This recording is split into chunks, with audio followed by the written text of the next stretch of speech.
Hey everyone, and welcome back. We're going on another deep dive today. Sounds good. And this one is pretty fascinating, I think. We're talking about how the global Muslim community is not just surviving, but really thriving in the 21st century. Wow.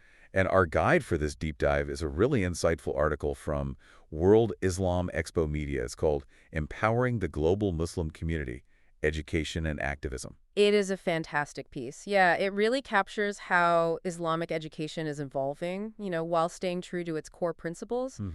What really struck me was how the article traces this whole evolution from those traditional madrasas Right. to the modern institutions that we see today, and even, online platforms. We're talking centuries of scholarship Yeah, adapting to the digital age. it's really amazing. That's what I love about this topic. It's tradition meeting innovation. It's like, imagine studying the Quran with AI-powered language tools or debating fixed principles in a virtual classroom with students from all over the world. Wow. Talk about expanding your horizons, right?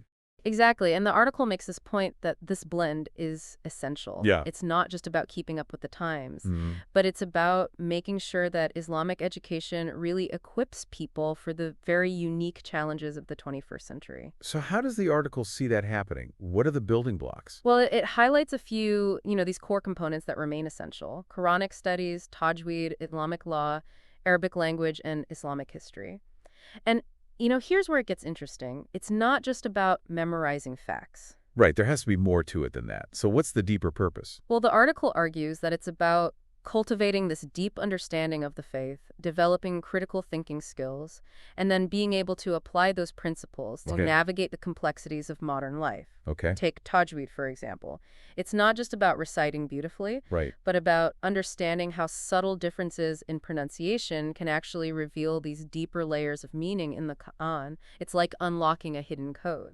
I never thought of it like that. So each recitation almost becomes like its own unique interpretation there. Precisely. And then you have Islamic law, or fiqh, which Mhm. is constantly being applied to these contemporary issues. Right. So, for example, Islamic finance is booming, with scholars drawing on, centuries of fiqh principles to create these really ethical and sustainable financial systems. So it's a living tradition, constantly adapting to new challenges. Exactly. That makes so much sense. And speaking of connection, the article emphasizes how learning Arabic is just vital.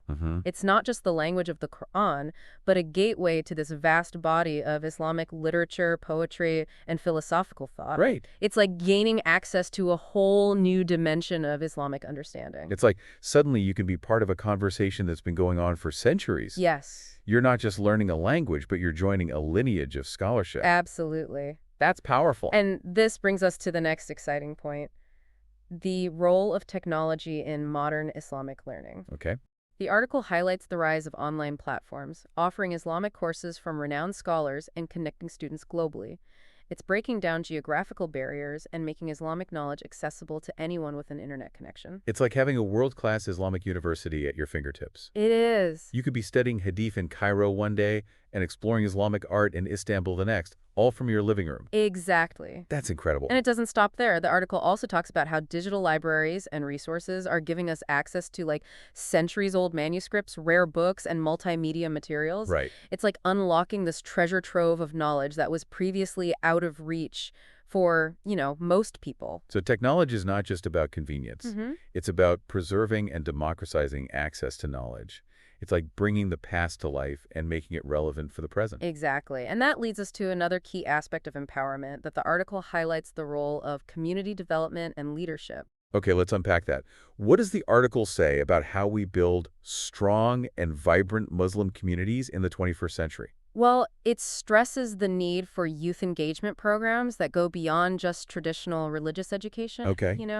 Think mentorship programs, volunteer initiatives, leadership training, things that equip young people with the skills and confidence to tackle real-world challenges. So it's about empowering young people to become active agents of change within their communities. It is. That's so important. It is. And the article is very clear that this also means empowering women to take on leadership roles and contribute their unique perspectives and talents. I love that. It argues that a truly empowered community is one where everyone, That's- regardless of gender, has the opportunity to thrive and reach their full potential. It's about creating a more just and equitable society that benefits from the contributions of all its members. Precisely. I love that. And the article doesn't just talk about empowerment within the Muslim community.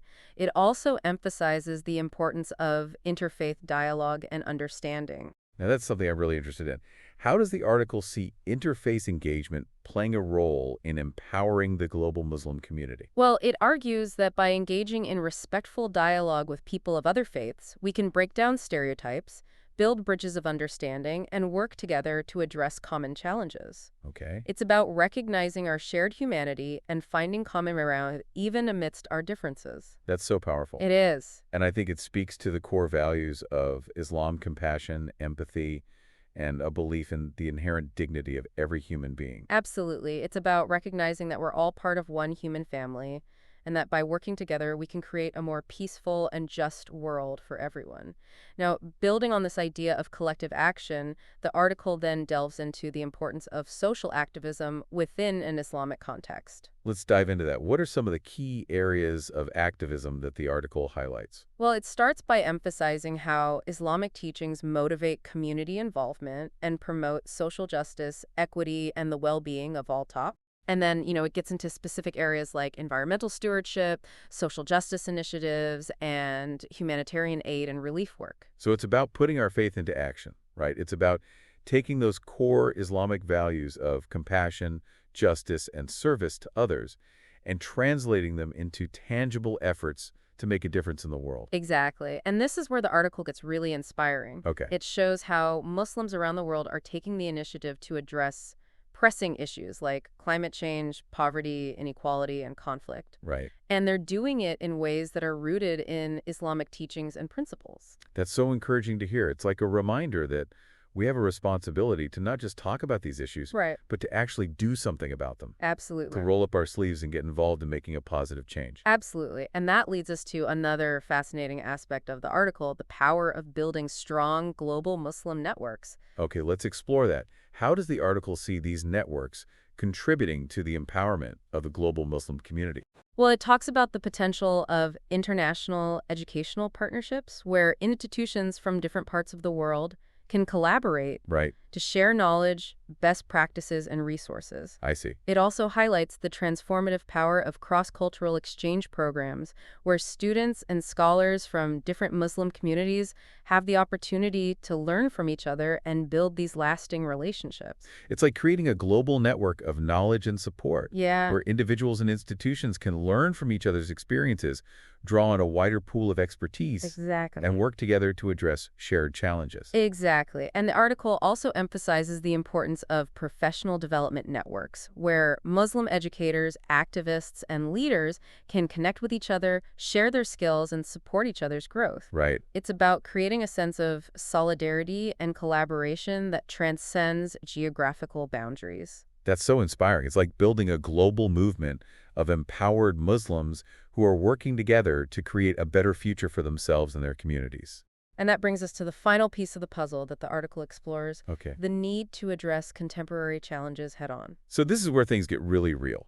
What are some of the key challenges that the article identifies? Well, it starts by talking about the importance of countering misconceptions about Islam and Muslims. Mm-hmm. It calls for proactive engagement with the wider society, using open dialogue, education, and even social media to challenge stereotypes and promote understanding. It's about reclaiming our narrative, right? It's about making sure that the world sees Islam and Muslims as we truly are, Yes. a diverse and vibrant community that is committed to peace, justice, and the well-being of all. Exactly. And the article then goes on to address another crucial challenge, Okay. the need to prioritize mental health and wellness within the Muslim community. This is a topic that is often overlooked but so important. It is. So what does the article say about how we can better address mental health needs within our communities? Well, it stresses the need to break down the stigma surrounding mental health, to create safe spaces where people feel comfortable seeking help, Right? and to make resources more accessible. Right. It also encourages a holistic approach that combines professional support with community-based initiatives and faith-based guidance. So it's about creating a culture of care and compassion within our communities where people feel supported and empowered to seek the help they need without shame or judgment. Precisely. And the article then shifts its focus to another critical area, economic empowerment. Okay. It argues that providing opportunities for economic advancement is essential for both individual and community well-being. That makes sense. What are some of the specific strategies that the article recommends for promoting economic empowerment within the global Muslim community? Well, it talks about the importance of skill development programs, vocational training, and initiatives that support entrepreneurship. Mm-hmm.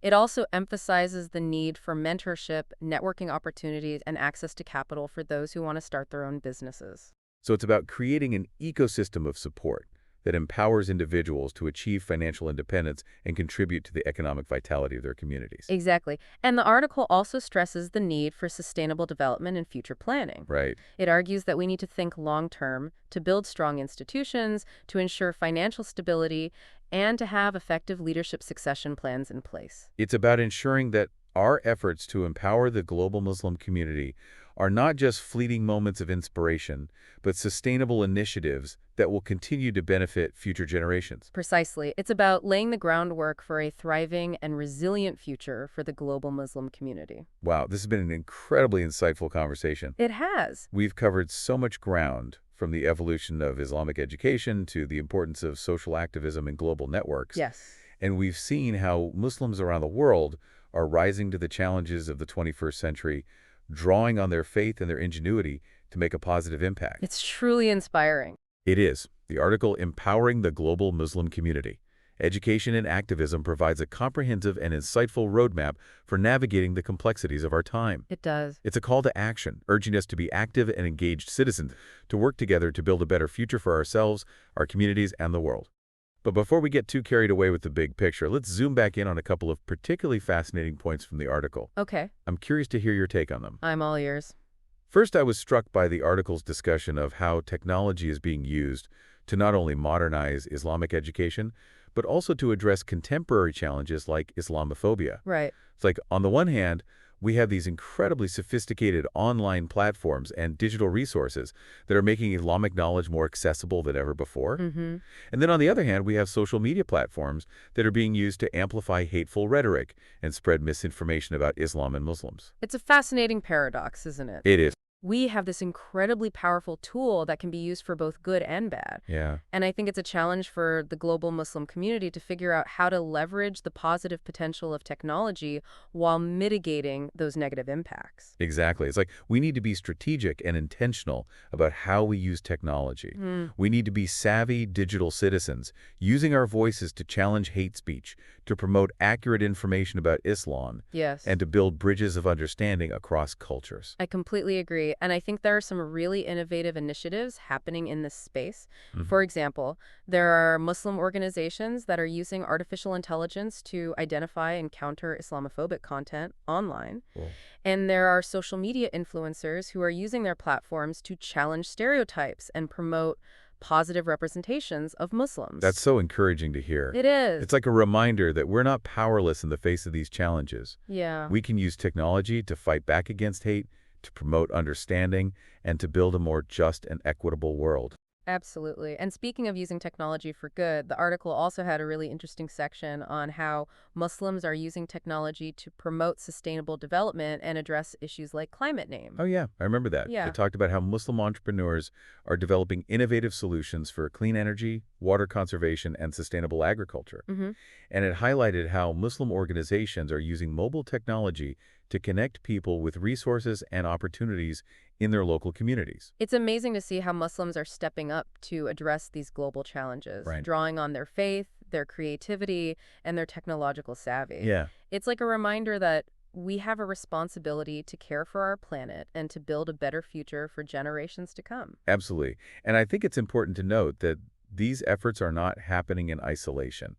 The article really emphasizes the importance of collaboration, of working together across disciplines, across sectors, and across borders to find solutions to these complex challenges. That's a crucial point. We can achieve so much more when we work together, when we pool our resources, our expertise, and our passion. It's like the old adage says, 2 heads are better than 1. Exactly. And I think this spirit of collaboration is really at the heart of what it means to empower the global Muslim community.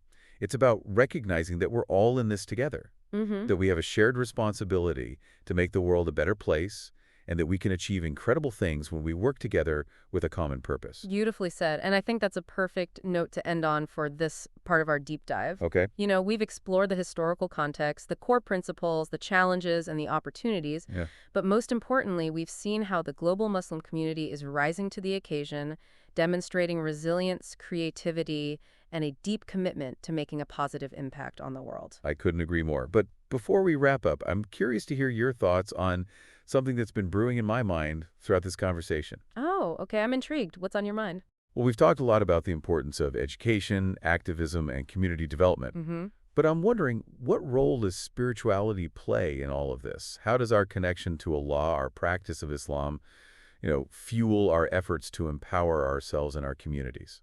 That's a profound question, and one that I think deserves its own dedicated exploration. Okay. Why don't we take a short break and then come back to delve into that very topic? I have a feeling it'll be a rich and rewarding conversation. I love that idea. Let's take a quick break and come back to dive deeper into the spiritual dimensions of empowering the global Muslim community.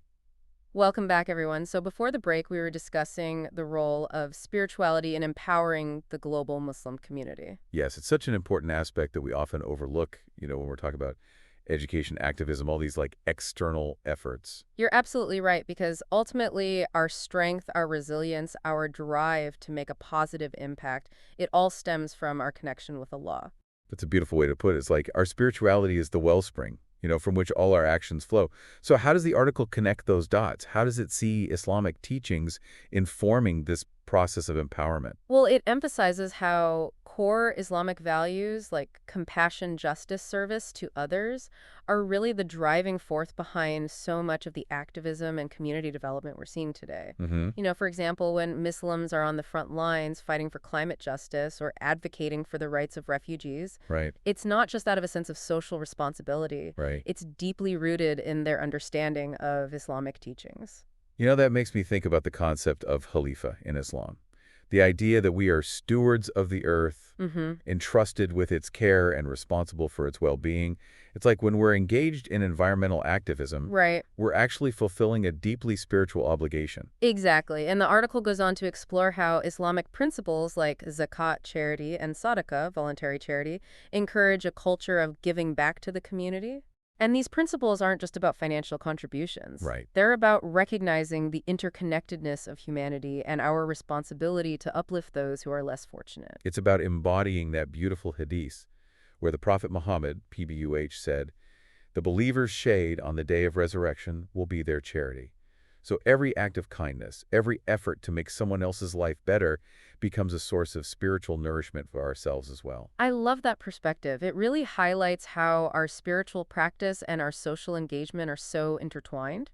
And the article also delves into the importance of seeking knowledge in Islam. Okay. It emphasizes how education, both religious and secular, is seen as a spiritual pursuit. That's so true. I remember that beautiful hadith. Seeking knowledge is an obligation upon every Muslim.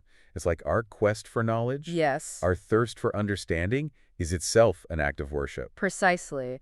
And the article argues that this pursuit of knowledge shouldn't be confined to just religious studies alone. Right. It encourages Muslims to excel in all fields of knowledge, whether it's science, medicine, technology, or the arts. Okay. Because ultimately, all knowledge can be used to benefit humanity and to glorify Allah. It's like the world becomes our classroom. Yes. And every discovery, every innovation becomes a way of connecting with the divine. I love that. And speaking of connection, the article also touches on the importance of community in Islam. Okay. The idea that we're not meant to be on this journey alone. Right. It highlights how coming together for prayer, for communal meals, for acts of service, it strengthens our bonds with each other and with Allah. That makes me think about the concept of Ummah, the global Muslim community. Yes. And how it translates borders and cultures. It does. Like, even though we may come from different backgrounds, speak different languages, we're united by our shared faith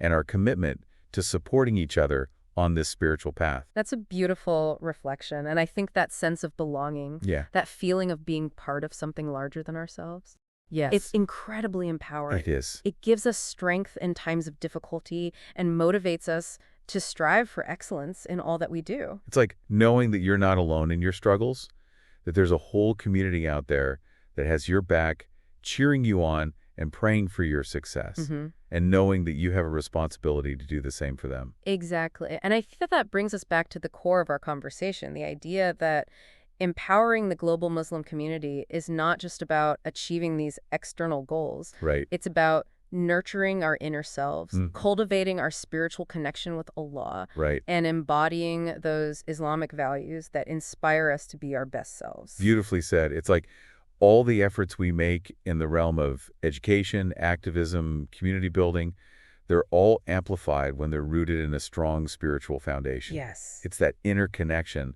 that gives us the strength, the resilience, the compassion to make a real difference in the world. I couldn't agree more. And I think this conversation has been a beautiful reminder of that interconnectedness. Hmm.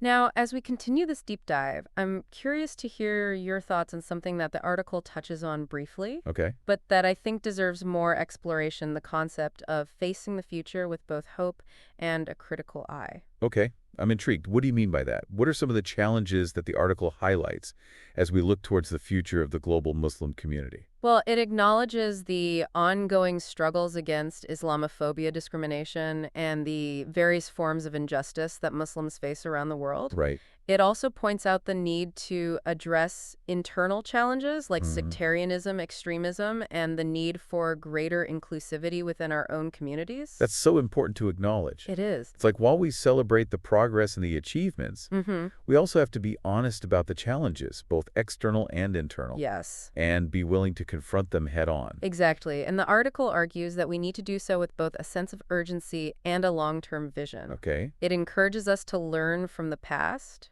to be strategic in our planning, Hmm. and to invest in solutions that will benefit future generations. So it's about striking that balance Right. between addressing the immediate needs Right. and building a foundation for a more just and equitable future for all. Precisely. And the article reminds us that this is a collective endeavor. Mm. It's not something that any one individual or organization can achieve alone. Right. It requires collaboration, innovation, and a deep commitment to working together for the greater good.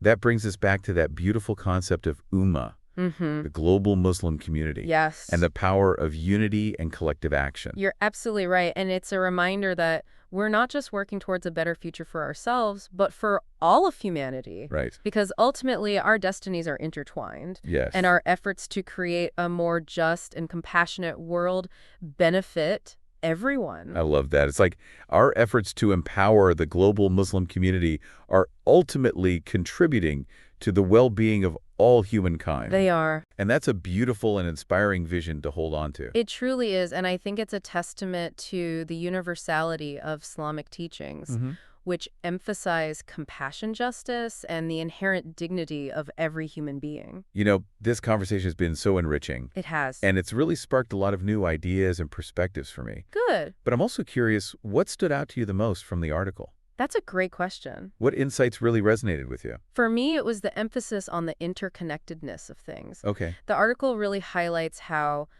education, activism, community development, and even our own personal spiritual growth are all intertwined. Right. It's like a reminder that we're part of this intricate tapestry and that every thread, every effort we make contributes to the overall beauty and strength of the whole. I love that analogy. Yeah. It's like every act of kindness, every pursuit of knowledge, every step we take towards a more just and compassionate world adds a vibrant hue to that tapestry. Exactly. And it's a reminder that even small actions can have a ripple effect, Yeah. inspiring others and contributing to a larger movement for positive change. That's so inspiring. It is. And it gives me hope for the future because it means that even in the face of challenges, Mm-hmm. there's so much that we can do Yeah, individually and collectively to make a difference. I completely agree. Now, as we move towards the final part of our deep dive, I'm curious to hear your thoughts on something that the article left me pondering. Okay, I'm all ears. What's on your mind? Well, the article talks a lot about the importance of leveraging technology for educational and social change initiatives, Right?